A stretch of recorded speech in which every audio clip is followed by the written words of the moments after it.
Back speaking with Brett Smith this morning from Corazon Mining. Brett, morning. Morning, how you going, Andrew? Hey, really good, Brett. Good to catch up with you.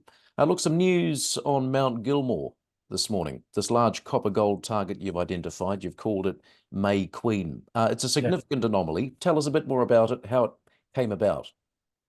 This is the end result of a study we've been doing with the University of Tasmania and codes at the University of Tasmania.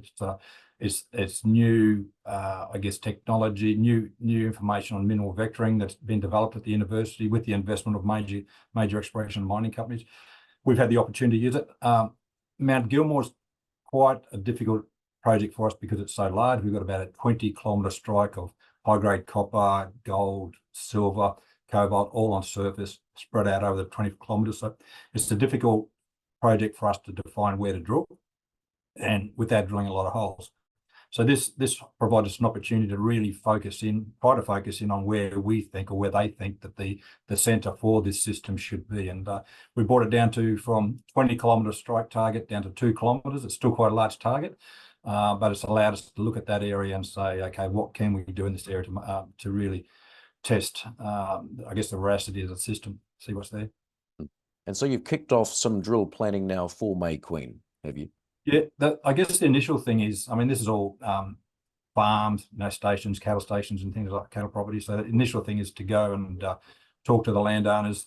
We've always tread fairly lightly there and talk to them and tell them what we'd like to do, and then walk around the targets with them and show them. So we will do that first, and then we'll announce to the market what the outcome is and what we'll be doing.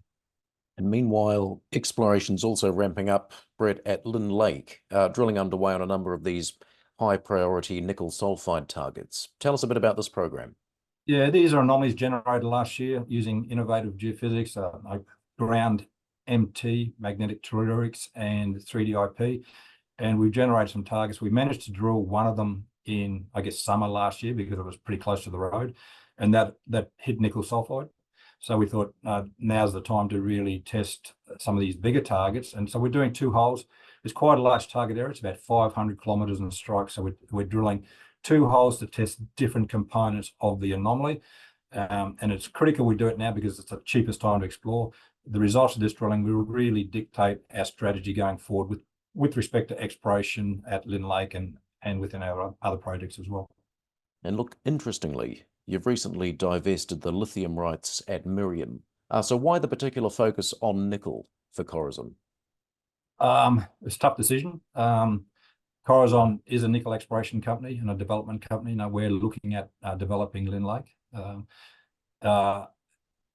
Miriam was picked up for nickel sulfide. It's a great little nickel sulfide project, and we discovered outcropping spodumene in pegmatites on our first reconnaissance visit.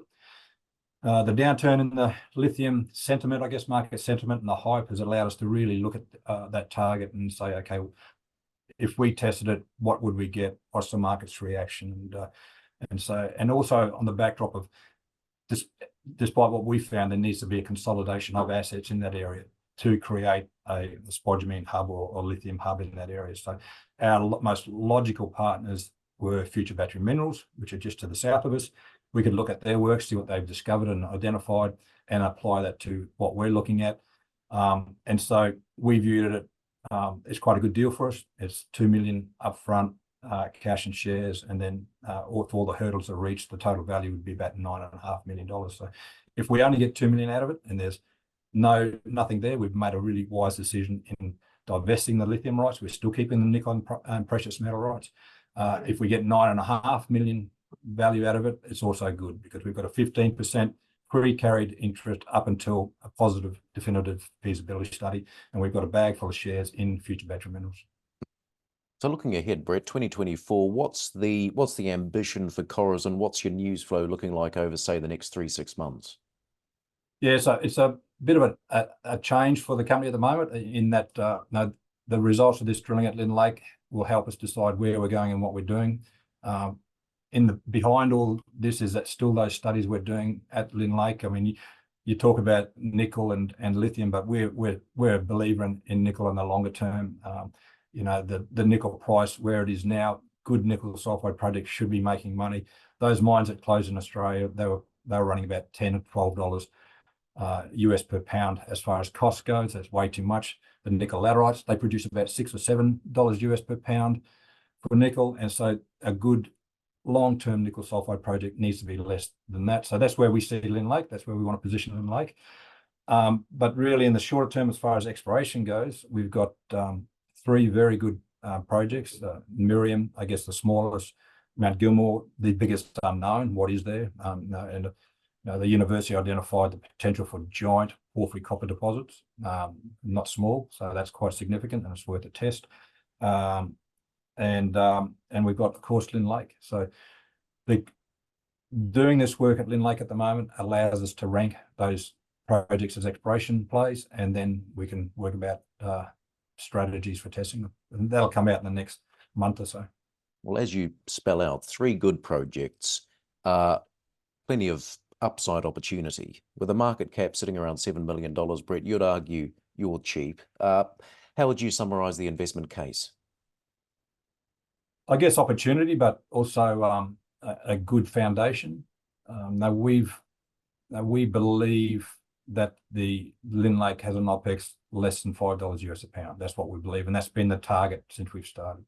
And what we're working through there now is, okay, how do we schedule the operation, how to fund capital and things like that. So that's it. We get no value for that. We're pretty much badged as an exploration company, and exploration has been stop-start, and that's just the nature of the projects that we have. But we hope going forward that we'll be able to really, I guess, schedule our activities that there's a fairly good flow of exploration news going forward. Yeah, good to see you, Brett. Thanks for your time. JustStocks. Great to see you again online, Andrew, and we'll talk again soon, no doubt.